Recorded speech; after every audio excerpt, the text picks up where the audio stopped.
if you've ever been or you know someone who's ever been in an abusive relationship, this is a podcast that you need to listen to. My guest today not only went from hiding in the bushes from her ex, she was able to dig herself out of a financial hole, build wealth for her and her family, get out of toxic relationships, and now she's on the way to build one of the most powerful brands in mortgage. Today, I have Alexa DePaolo on our podcast, and she is going to tell you exactly the playbook on how she did it. One of the things that most people may not know about you because they see all the success is that you've lived through so much adversity. And when you think back to all the challenges you had in your life, do you remember the one moment that you had where your back was against a wall and you truly had this breakthrough moment where you had to shift your mindset in order to change the way you were living your life? Yeah, so one specific moment comes to mind. I was trying to get out of an abusive relationship. I had just had my daughter, and I knew that I needed to get out of the situation. And I remember he was hitting the dog and kicking the dog, which was really traumatizing. I've got my daughter in a car seat, and I'm running. We lived in an old trailer park, and I am running through the trailer park trying to hide from him. And I remember hiding in a bush. My phone's about to die. And I call one of my closest friends and I said, I have to leave. I need you to come get me. I have to get out of here. And that was probably this pattern has to stop. I cannot keep being in a situation where I can't take care of myself and my daughter. I can't keep putting myself in a situation where I'm trusting this man who's consistently shown nothing but abuse and trusting that apology. I have to get out, and I have to get out fast, and I can never turn back. It really was a mixture of having my daughter, but also being in such a horribly abusive situation, and kind of the combination of loving this little girl so much and going, I need immediate change. I'm done. I am hiding in a bush with a car seat carrier with an infant. What the hell am I doing? That's the first thing I think of. This is, well, first off, I've heard you tell, this story and it always resonates. My question is, do you remember the exact moment where you're in this survival mode situation, right? And survival mode means so many things. It can mean that you were unsafe. You're worried about your Hmm. daughter's life. You're worried about your life. There's so many things that are happening, but there's this financial aspect that's potentially there as well. Do you remember the exact moment where you were like, I have to get out of this? Was it the moment in the bush? I think the moment in the bush was a big one for me, because that's when I knew I didn't have a proper job financially. That's why I couldn't take care of myself. That's why I needed to rely on him, because I couldn't feed my daughter down on one income, right? And that was one moment.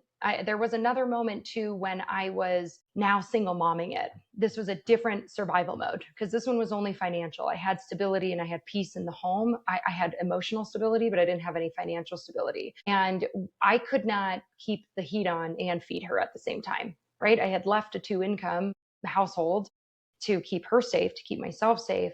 But now I can't feed her and keep the lights on. I remember there were times I was looking at the temperature just to see how cold it was going to be. I'm in Denver. It's very cold.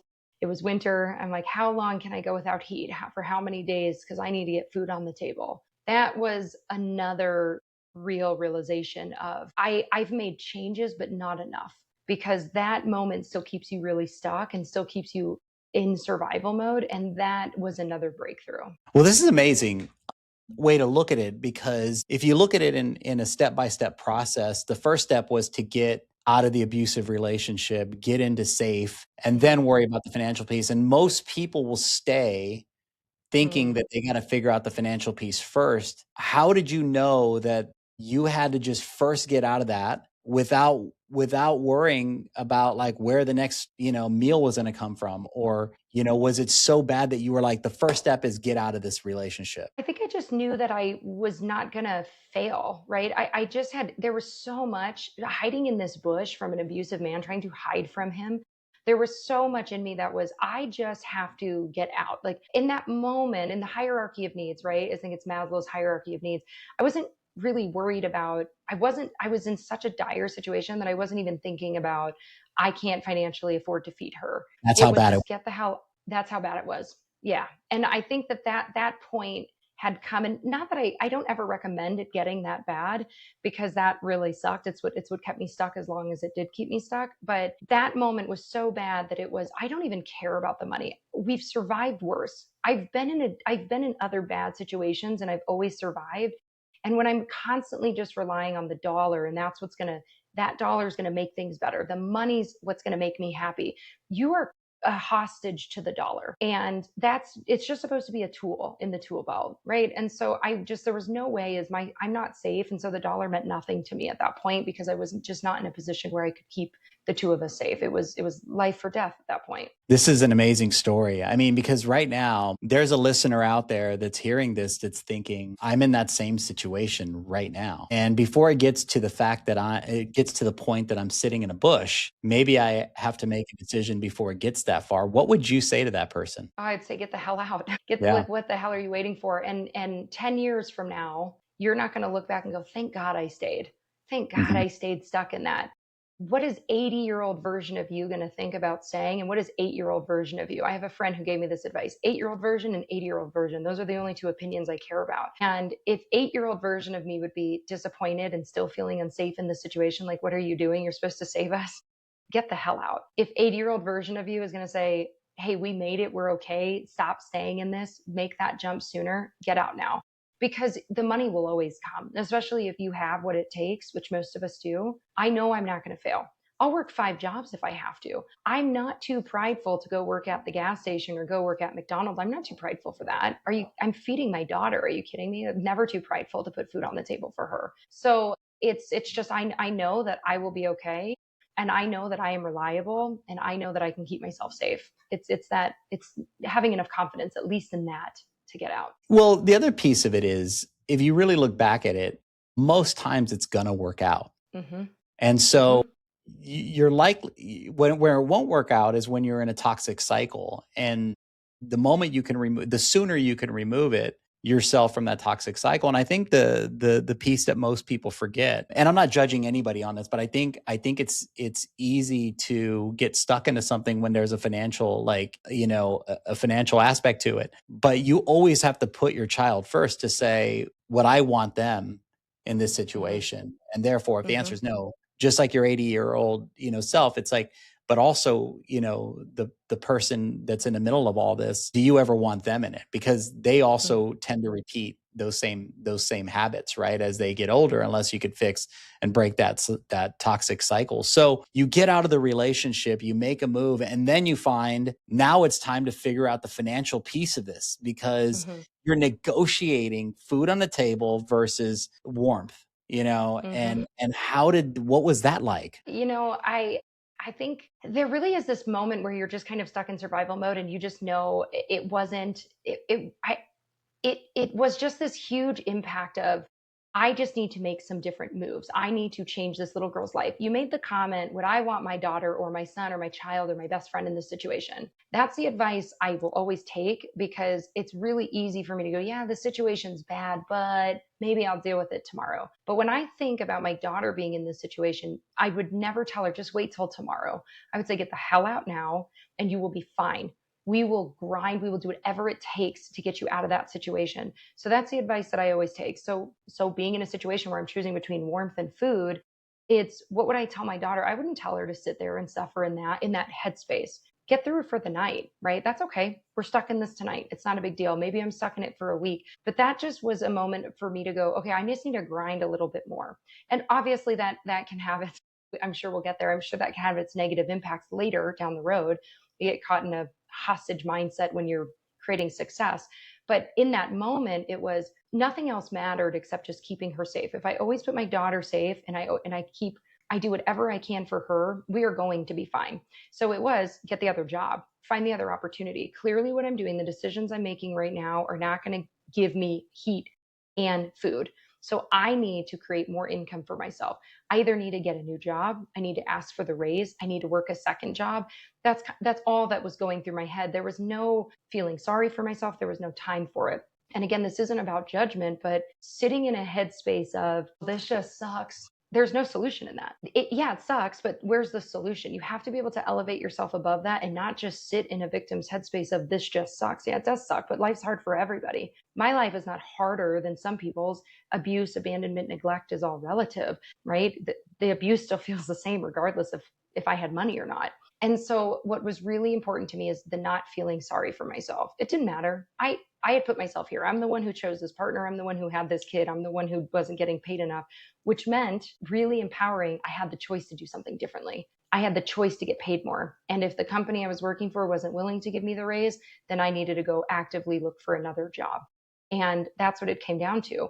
There's a solution in everything when you can really put yourself in that headspace. Like, we become so unstoppable. Well, I think what people tend to do is to try to fast forward through all of that in one fell swoop, right? And so what you did was, and as you're talking, Alexa, I'm envisioning this ladder, or not a ladder, but a stair step. And so the first step was get out of the relationship. The second step was figure out the financial piece of it. The next step, it sounds like at some point in those steps, you had to figure out how not to become a victim of the grind and, bring in mental health solutions. But you can't do that all in one. There's an evolution of how this all works, but it always works out. And so if you have some guiding principles, and what I'm hearing is one of your guiding principles is never be a victim to your circumstance. And so let's talk about like the moment that you were in a situation where you were negotiating food versus rent. What was the moment that you said, okay, or not the moment that you said, okay, but the part where, or what was the actual decision that you had to make to go from that, whatever the job was, to then elevate yourself to get to a point that you had enough money for the things that you needed, the bare necessities? What were the decisions that you made to get there? So I think the first one was just almost to a fault believing in myself. Again, always reminding myself that I had been through worse, and always reminding myself what's the advice I would give my daughter. And I would tell my daughter to always go for it, right? So I had this opportunity come to me, which was, I was already in the mortgage industry, but I wasn't producing at that time. And I had the opportunity present to me to start originating, and for pennies on the dollar, but I didn't care. I couldn't feed myself anyways, right? So I was already on welfare. I was already at the lowest of lows. I couldn't pay the bills. So what was the worst thing that was going to happen if I went commission only? That's very scary. And you have the promise of you'll make more money, but that's not a guaranteed paycheck tomorrow. But I just knew, again, I've survived worse. What's the worst thing that's going to happen if I just give this a go? This is super scary, but I know that I can rely on me. I know that I'm not going to fail. And so it was diving headfirst and betting on myself and starting to go into that commission lifestyle and started producing. That was a big moment, and it changed the trajectory of the rest of my life. There's a really tough decision, that the back against the wall that happens when somebody goes from, what position were you in just before you were a loan officer? I was living on welfare. You were not working at that time? No, I was working, but I was making very, very, very little money. Little money. What was the job? Do you remember what that job was right before you went to? I think I was admin. I was doing some sort of admin support.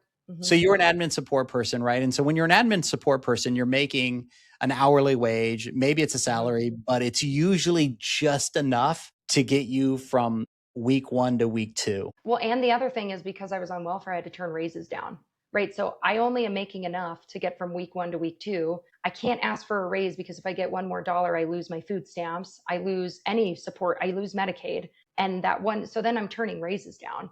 So now I can't make more. Yeah, this is the problem with these subsidies, right? Where I believe that they're very helpful, but it also puts you in handcuffs at time. And if you have the wrong mindset is, whoa, I can't make. There was a guy on one of our teams that was like, I can't make any more. I can't produce right now because I'm going through a divorce and I don't want to give any child support up. And I was like, whoa, like you just need to make so much more money that you don't care, and you're taking care of your kids. But if you have the mindset that I got to scale it back so much, that's a completely wrong mindset to have. So, but where people get stuck is they start to negotiate those sort of things, and the mind will do that to you. Your mind will tell you, hey, Alexa, if you get a raise, this isn't meaning that you're better. It means that you lose subsidy. Correct. But you have to see past that. So where people get stuck in that I've seen is that they're in a job that pays their bills that is just enough to survive. And to flip it to a commission is so scary because they don't know where that next check is going to come. How did you overcome that piece of it? I think it's just like believing in yourself to a fault.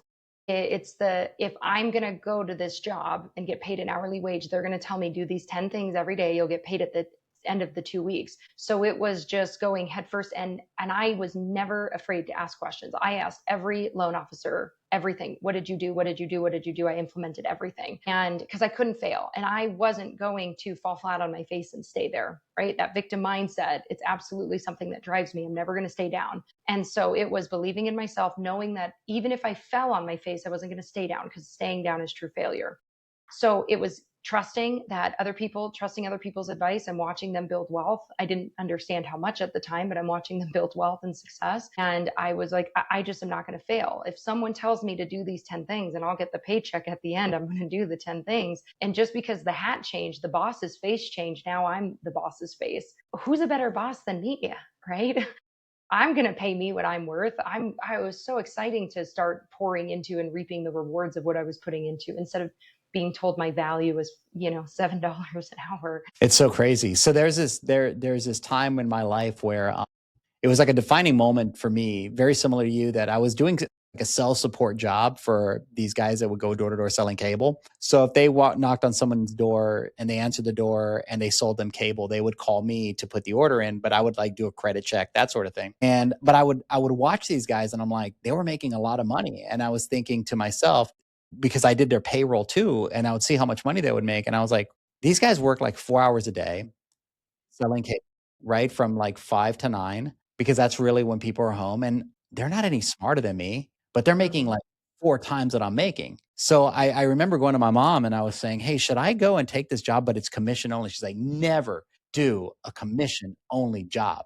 And so I kind of stayed put for like a month. And then finally I was like, I'm doing it. And it was like the best thing I ever did, because it really gave me control of, like, my potential was up to me, not someone else. So to your point, somebody said you're worth $7 an hour. And I said, no, my potential is whatever I want it to be. Right. So that's the difference. But what is it? Where do you think that comes from in you, that you are able to have these? You have so many isms that you've talked to in this, like, you don't have a victim mindset. You know that you're never going to fail. Where do you think that belief system was embedded in you? I don't know. I mean, I guess I would have to say, this is such a good answer. I mean, our question, I don't really know the answer to that. I would have to say it was probably my mom, and maybe, yeah, it was probably my mom. She's a strong woman. She's a single mom. And I just think the unknowing, like, I was always watching her, and I didn't realize that, right? It's our children. They're picking up on things that we're doing even when we don't think they're watching. And no one's ever asked me that. And I'd have to say that that's where it was, that strength. And regardless of all the chaos in between, there was a lot of strength in that woman, and just I'm going to succeed in spite of. And she gave me this advice when I was young, is the best revenge is success. Like, don't worry about being spiteful. You don't need to hurt people. Don't be spiteful in that way. Just always succeed. And that was really, really great advice, because I'm not spiteful. I don't wish bad on people, but I love it if you were a jerk to me and you get to watch me win. That's a lot of fun. Well, as a woman in this industry, I'm sure you've been underestimated many a times. But yeah. So Yeah, many times. here's an interesting question. I think this might answer it. Did you feel safe growing up with your mom? Oh gosh, this is a hard question. No, I actually don't talk about this very often. I want to answer this question by saying that my mom was doing her best as a mom, but there was a high level of anxiety. Therapy was not super popular then. Even just acknowledging the fact that there was anxiety. My mom was severely abused by my father. Her life and our lives were being constantly threatened. I mean, it was he would hide sometimes outside. He would hide pipe bombs. I mean, he was threatening her life, almost killed my brother, attempting to kill my mom. So she was living at such a high level of chaos all the time, that she never had an opportunity to even take care of herself emotionally, and take care of her well-being. That even though my father was the more extreme abuser, my mom still became someone who was very unsafe, whether it was physical or emotional abuse. The intention was she was just living at such a high extreme of like just a very high cortisol level, very high stress, that even in a moment that seemed peaceful to her, she was never coming down from that high.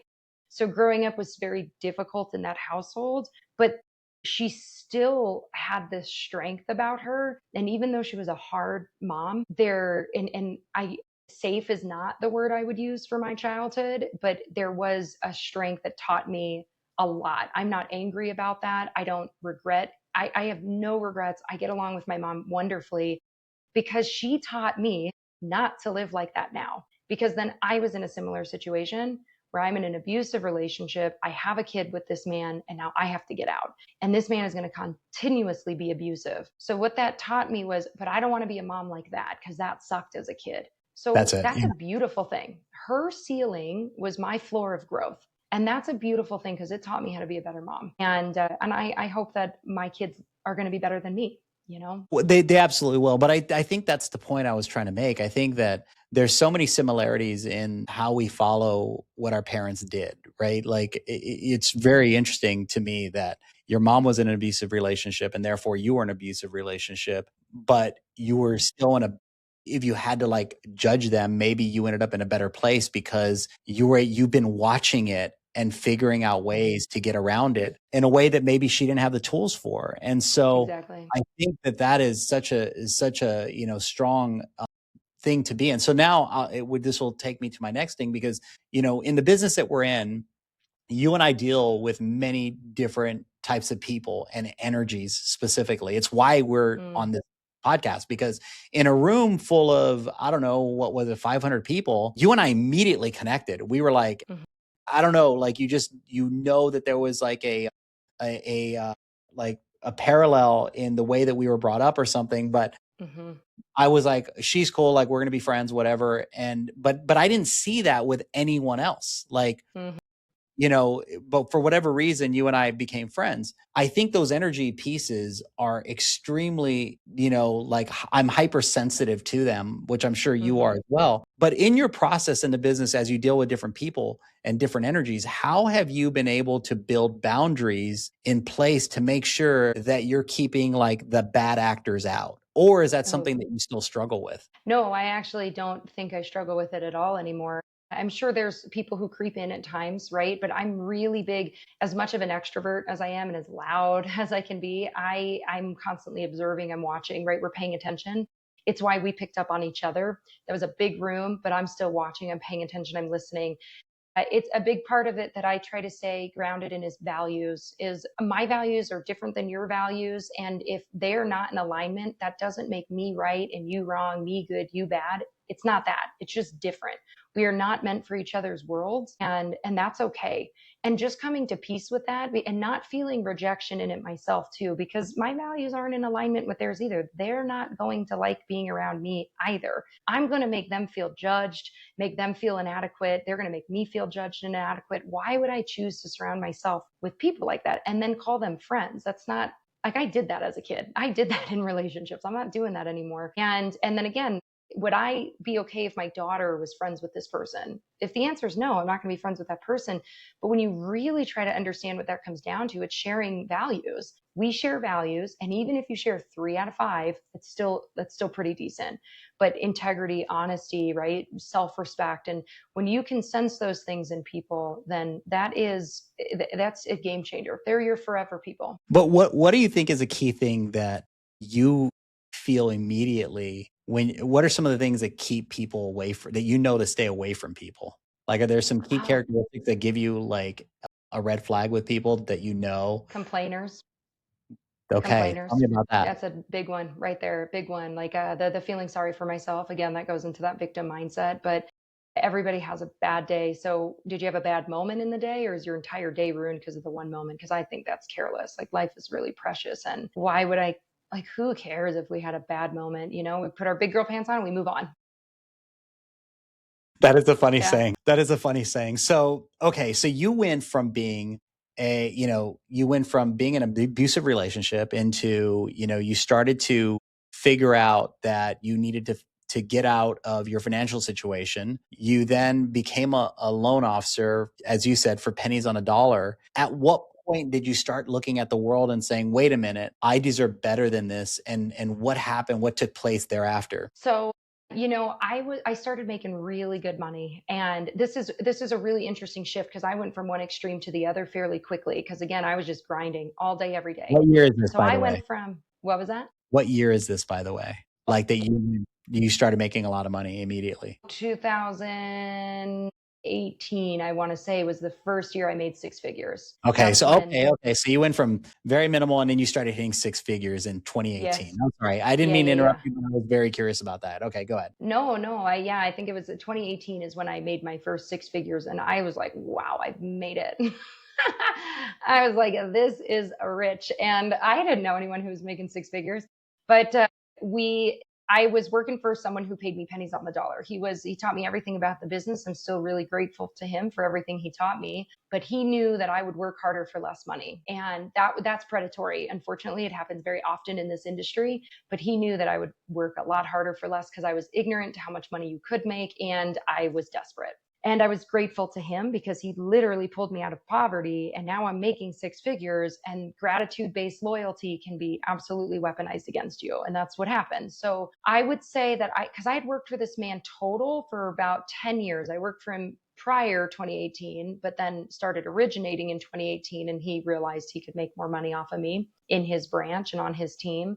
And then I went a few more years, and I think the street smarts, right? And just kind of always paying attention, always being observant, no matter how loud and obnoxious I am, I was paying attention to things. There were people who refused to work with him, people who called him a cult leader. I remember that very early on in my career, and I thought that was odd. And I was like, I'm going to put that in the back of my head because I get along with the guy. What does that mean though? What do they see that I'm not seeing? And that was a woman I highly respected. So I paid attention to stuff. I paid attention to comments that people were making. One person had made a comment how someone in the office was making more money than I was, but doing a third of the business. And I thought, I am this hostage that I mentioned earlier. I've become a hostage to this man in the business. I was missing dance recitals, gymnastics meets. I was finally able to do dance and gymnastics for the kids because I was making money. When I was on vacation, I was never really on vacation. I was just working from Florida. I was working from Hawaii, but I was on the computer 12 hours a day. I was not eating because if food was not easily accessible, it was not happening. And I was not drinking water because if I was drinking water, it meant I had to get up and go to the bathroom. And that was a waste of time. So I was So you're withering away. negotiating your health Uh-huh. to be able to get more production, right? So all these Correct. negotiations are happening. Yes, to prove to Sorry to this interrupt you, man but I'm were you worth on a it. was it a conscious decision you were making?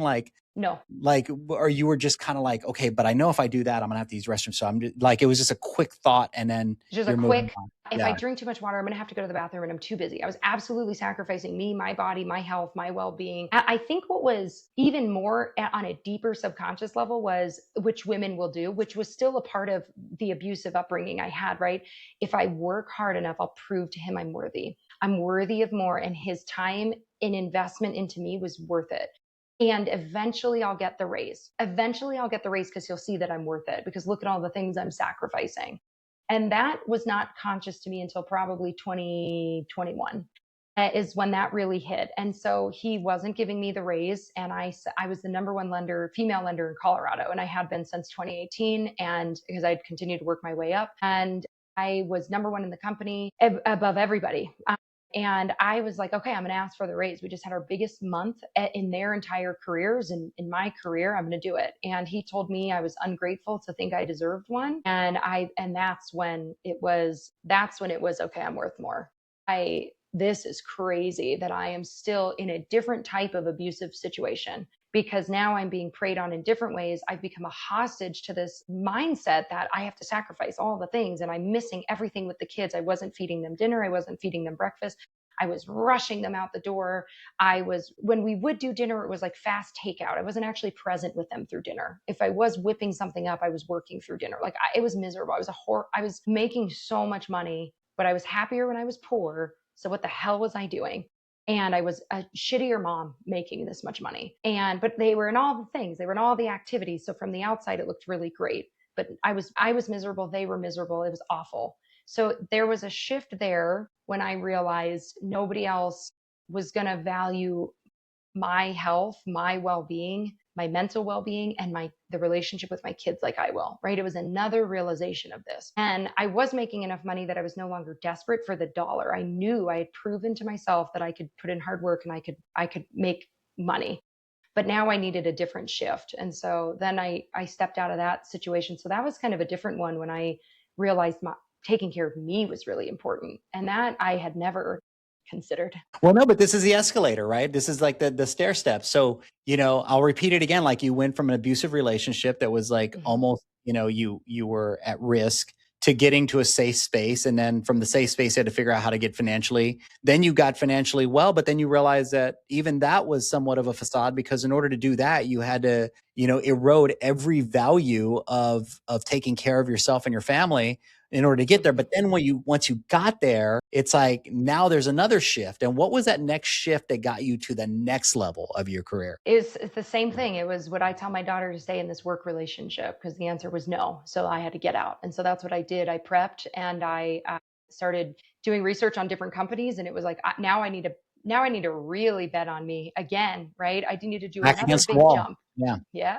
back against the wall. But I survived worse. I survived hungry and cold, right? So now I've got money, I've got food, and I've got warmth, so I can survive this. And I've been poor before, and I was just fine. I survived that. So now it was a different type of back against the wall and bet on me. And I thought I was betting on me, and I was, but I was betting on me under the circumstances that he believed in me. So if he believes in me, then I can believe in me. But now this was a different mindset shift. Is no, I got this. I really do have this. And it was looking back when that moment hit of realizing that he was never going to care about me and my well-being like I would. So looking back on that moment, it was, oh, I've always been able to do this. I just thought it was my ex that could financially take care of me. Then I thought it was this man who would financially help me see my worth and make what I'm worth, right? And help pay me what I think I'm worth.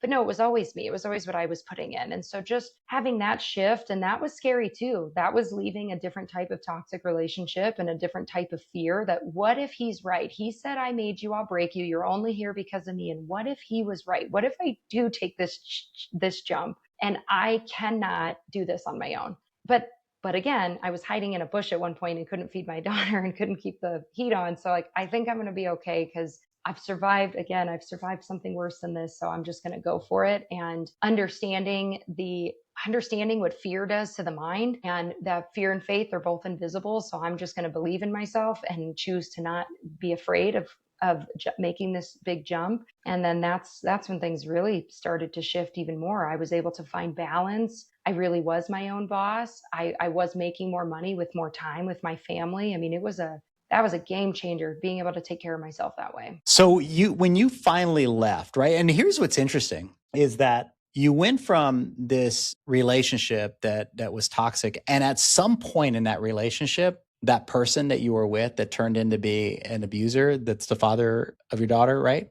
Mm-hmm, mm-hmm, They were charming at one point. mm-hmm. And they probably instilled some fear in even a charming way of why you needed to stay there. And it's almost the same thing that your later boss did in a different, like, non-abusive way, but in a way it was kind of abusive. It was just in a different form. But it's like there's this constant in with this industry, and with how people take advantage of people by instilling that fear to convince you. And I think you said it, I wrote it down. You said gratitude-based loyalty is that they make you believe that you have to be loyal to them because they got you there, right? Yeah. And If the you were one thing, grateful, you would stay loyal. if you're great, yes, right? So like, Mm-hmm.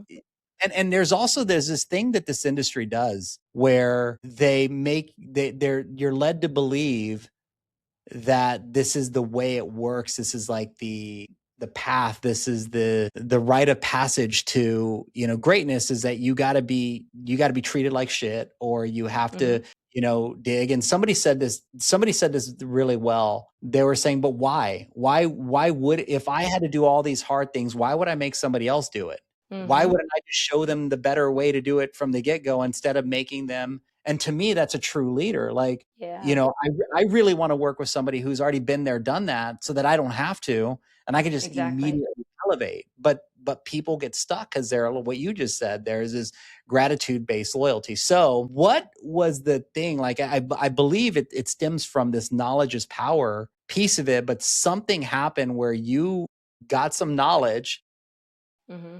and you had enough power to make a decision to leave. What was Yeah. that like? What was the piece? Was it somebody that was making more money than you, or what was the final straw that you were like, I got to do this? Seeing the shift in him telling me that I was ungrateful to think I deserved more because I thought this man cared about me. It was that. I didn't care that other people were making more money than me. I cared that he didn't care about me. I cared that I thought that this was like a big brother, little sister relationship. I cared that I thought he cared about my well being. That's why he believed in me. And it was that realization of him dropping a bomb like that and realize that's when I realized I was in another bad situation and not the same type of abuse, but same type of toxicity where I thought I needed him. He convinced me that I needed him. He loved that I was grateful and just blindly loyal. That was hard. That was hard. That was one of the hardest ones because I thought I knew better. I thought I knew better and I could see this in people and I didn't. And to have worked with this man for over 10 years, I was like, oh my gosh, how long has he been preying on this, taking advantage of this? But again, that was just like another beautiful growth moment. I can't be mad at him either. He was doing what was industry standard and he was rolling in it. I mean, that's a good business move to pay somebody less money to do more work. I can't be mad. He just taught me who not Yeah. to be again. There you go, right? That's how you got to look at it. So that's I think that's another ism is that you're instead of falling into place with it, you look at it and you say, "This is an opportunity for me not to be like that." Right? It's not okay that Exactly. it was happening to me, but people fall victim to it. Like they'll stay resentful, they stay mad, and Hmm. even as you were talking, I was thinking to myself for a split second, like, she's not letting him off the hook, is she? She's not letting him off the hook, is she? And then I was like, but no, you just learned how not to let it eat you up and to just know I'm just going to take it and not do that again. And this is how not to be. But I love the Yeah. way that the stair step is working. So now you get out, you go to your next company and you're now in another back against a wall moment where you have to do this with your name, with your reputation alone to find success. And what was that like? Scary, so scary. I mean, equally as scary as going out on my own, leaving that man, right? When it was just me and my daughter. That was equally as scary because it was just me again. And even though it had just been me in some ways, it felt really scary. And then just realizing again what that insecurity can do to your head. What if he's right? What if I really couldn't be successful without him? And hearing what he was saying about me in the industry and then just trying not to feed into that because I knew it was So on top lies. of that, I knew. he tried to hurt your reputation on top of all of it. Oh yeah, he sued me. He tried to sue me. I mean, I fought it and I beat it, but yeah, it was crazy. That was really scary, right? It was a lot of fear and a lot of shame and oh my gosh, I didn't do anything wrong. But if someone hears that I'm in the middle of a litigation, what if they think I did something wrong? And then having to issue him multiple cease and desist because he was calling my realtors and lying. And I'm grateful I had all the proof to prove that I hadn't done anything wrong, right? I mean, that was a beautiful gift that I wasn't prepared for, but it was just a really valuable lesson again of I didn't understand why I had dealt with abusers in the past, people who were big, mean, and scary and tried to take my worthiness away from me and say, hey, you think you have a home, you think you're safe here, watch me rip this house out from under you, and now you have nothing without me. I had already done that. And I had done that in scarier circumstances. I did that as a kid. I did that with, my daughter's dad. I've already lived that. So now I've got a big, mean, scary man trying to go, you stay small. I'm bigger, meaner, and scarier. And I'm like, you're not as scary as my ex. You're not as scary as the situation I was in when I was, 12 years old and not able to go home. Like this is you do not scare me. So just really like riding out that strength and just reminding myself every day, what would I tell my daughter? What would I tell her? Would I tell her to give up, roll over, and just take it? No, I would say, no, you get your ass up and you stay strong, put a smile on your face, and show up in your values every single day. You know who you are. Everything will work out. Life is hard. It constantly is shifting. Good does not last forever. Bad does not last forever. And just writing that out every single day. And again, you said not letting him off the hook. Why would I give that man any of my energy by being angry with him? He taught me Agreed. so much. And he has to go to bed with who he is every single day. Why would I sit there and spiral on this man. He doesn't get any of my power. That's exactly it. I don't know how many times I tell people this, like, why are you giving this person that much power over you?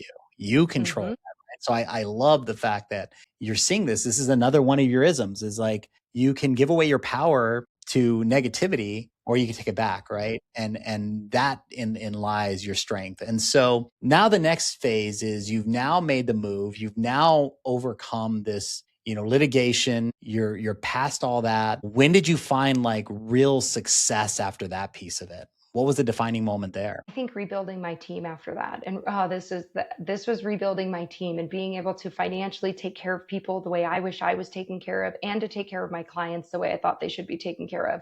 What people don't understand is what happens on the back end with margins and pricing and being able to pay people, and really being able to show up and pay people well, and hiring the single mom, and like watching her just feel so good about her growth in this industry, and watching her confidence build, knowing that she can do it. And it's just those moments, that's when I was like, this is what it's about. This I can feel good about. And now I'm not relying on anyone else to do that for me.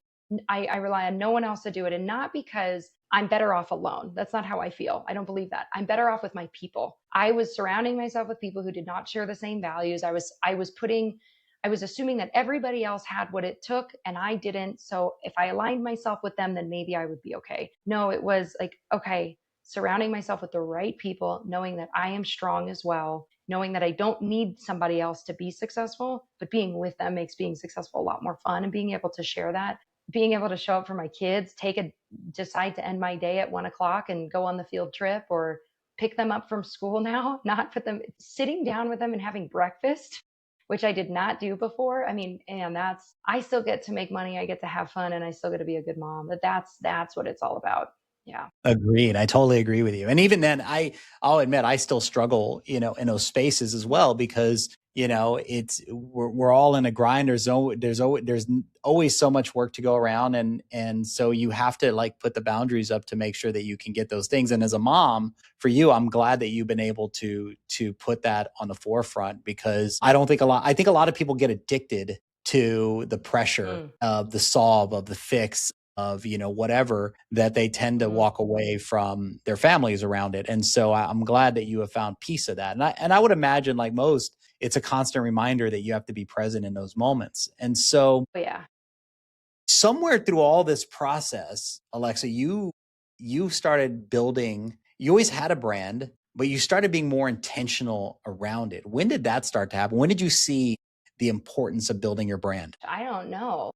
I don't even know that I even still, thank you for saying that, because I don't even know that that's something I'm still super conscious of. I think what was really obvious to me was I need to build, like, again, is my business needs to match my values. And that's what it was, which just then happened to turn into something that also now goes along with the brand.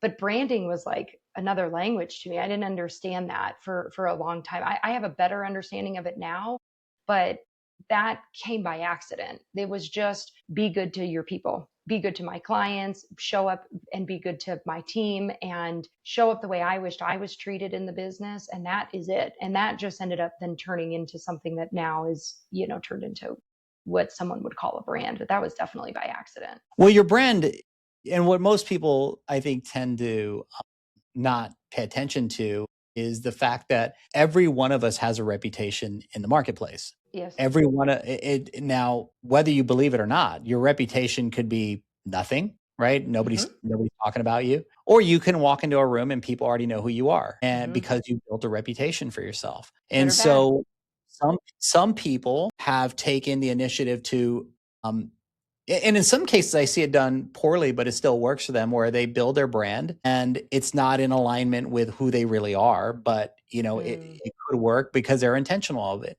And hopefully there'll be an intersection for those people where they begin to live what they're saying. But with you became conscientious of it. You're now a speaker that's on many, many stages. Congratulations for that. Thank you. That's how we met. Is I met you on stage at an event. You have a really good Instagram. You also do, the podcast.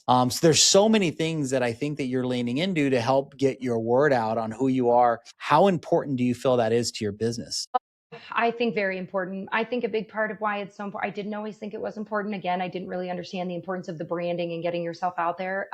But it's very important because you said the word reputation, and to align brand and reputation is such a beautiful way to put it, because that's what I cared about, was my reputation. I cared that people knew I was a good person and people knew I was going to take care of them and their clients, right? And so that being able to, for a long time, I felt like everyone's life's hard. No one cares what I have to say. But being able to show up online by observing and witnessing other people build their business that way, was like, oh, this works because it's connecting people with you, and hopefully an authentic version of you. You made the comment about some people who don't always represent themselves authentically, and either A, you're going to feel like you're stuck in imposter syndrome because you're faking it too much, or B, people are going to sense that, because people don't like to work with inauthentic people. We crave it in this environment too, like, because there's so much inauthenticity right now. So that's when I realized, as I started to speak and as I started to get on more stages, me and my personality really needed to shine through. People really needed to see who I was and where I was coming from. And then also, it works even in the mortgage realm and building the business. I have people who say, oh, I just looked you up. You really know what you're talking about. And that's because they watched a 30-second video on Instagram. And that helps solidify my reputation with even my clients from a mortgage standpoint, not just my clients when it comes to speaking on stages. So it really has made a big difference in being able to get in front of more people in a shorter amount of time, and then also to connect with the right people faster, because that's the nice part about social media, is if me and this person don't share values, we're probably going to sense it pretty quickly, and they're not going to follow me, and then the people who align with me will follow me, and there's beauty in that. I love that. That's exactly it. That you've hit it on the head. I mean, you don't want to, if they don't like me, I don't want to work with them anyway. So it's better they get to know me now Yeah. and figure that out. So this is Filter. perfect. So I got a couple more questions for you. How do you feel so far? Great. I love this. This is so All right. fun, Chris. Awesome. Okay. So I'm curious, like, you've taken us through, and I visualize it every time you're talking, is like these steps in your career where, when you look back at it, and if you were to tell you, if you can have an out of body experience right now and stand in front of the girl who is in the bushes right now, what would you say to her? I'd cry. I would fucking cry. I think telling her, like, you've got this, you're going to be okay. And I wouldn't change anything. I would not change anything, because every single hard thing taught me a lesson. It taught me strength today, taught me resilience today, taught me again how to be a better mom and how to show up for my kids. So it would absolutely be to change nothing. It would be like, just keep going, girl. Like, you're making the right decisions, and just trust yourself, because that's what it is a lot of times, is the second guessing yourself. We typically know. We know when we need to leave a situation. We know when we need to leave a job. We know when we're not safe. And humans are one of the only animals that goes against our instincts. And we will second guess our instincts when it comes to people, when it comes to, again, anything. And so to do that is really odd, but it's like, just trust your instincts. That's what I tell that girl. Is I would cry, but I would also tell her she's got this, and trust herself. She's doing the right thing. I totally agree. I love that. I love that. Okay. I got 3 random questions I'm going to ask you. Okay. Okay, I have not read these let's do it. questions. They're on this, somebody gave me this and I really like it. It's just like, they're like podcast questions, and I haven't read them. I pulled them right now. So what lesson have you learned from your lowest point? And is there anything about it that you're grateful for? All of it. I'm grateful for all of it. Every time I survive something really hard, it reminds me that I can do hard things, and I've always survived worse. I've survived worse than a weird hard day. I've survived worse than leaving a job. Right. And so that's what I've learned in those hard moments. I'm grateful for all of it. I am always grateful for all of it. These are lessons always. So good. Okay. How will you control your own greed? How will I control my own greed? That's a really good question. I feel greedy in the sense, okay, so I feel greedy in the sense of, like, and I think probably a lot of people will resonate with this. I love making money, having fun, and then also having freedom. And I think that, like, wanting all of it can be weird.